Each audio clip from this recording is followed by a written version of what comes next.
আসসালামু আলাইকুম রহমতুল্লাহ।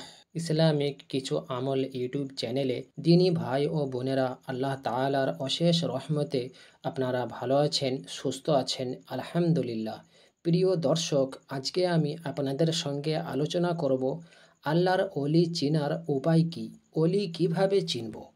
ভিডিওটি অবশ্যই আপনারা সম্পূর্ণ দেখবেন আমলের উদ্দেশ্যে, এবং যারা এই মুহূর্তে ভিডিওটি দেখছেন দয়া করে সকলেই ভিডিওটিতে অবশ্যই একটি করে লাইক দিন এবং চ্যানেলটি সাবস্ক্রাইব করে বেল বটনটি অন করে রেখে দিন, যাতে করে আমাদের নতুন নতুন ভিডিওগুলো আপনাদের কাছে অতি তাড়াতাড়ি পৌঁছে যায়।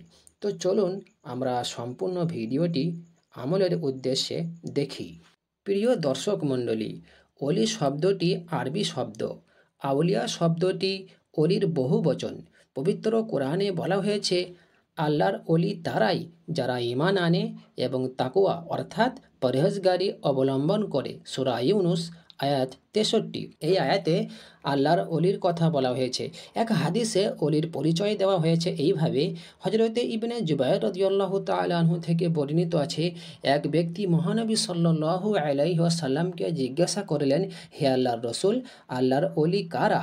রসুল সাল্লাল্লাহু আলাইহি ওয়াসাল্লাম উত্তরে বললেন, যাদের দেখলে আল্লাহর কথা স্মরণ হয়ে যায়। প্রিয় দর্শক মণ্ডলী, এখন আমরা জানব যে অলি কিভাবে চিনব, অলি চেনার উপায় কি। অলির চিহ্ন হলো, নম্বর 1, তিনি হবেন মুত্তাকি পরেজগার মুসলিম। নাম্বার 2, তিনি বেশি বেশি আল্লাহর ইবাদত করবেন। নাম্বার 3, তার অন্তরে আল্লাহ ও রসুলের গভীর মহব্বত থাকবে। নাম্বার 4, তিনি দুনিয়ালোভী হবেন না। নাম্বার 5, তিনি সব সময় আখেরাতের কথা স্মরণ করবেন।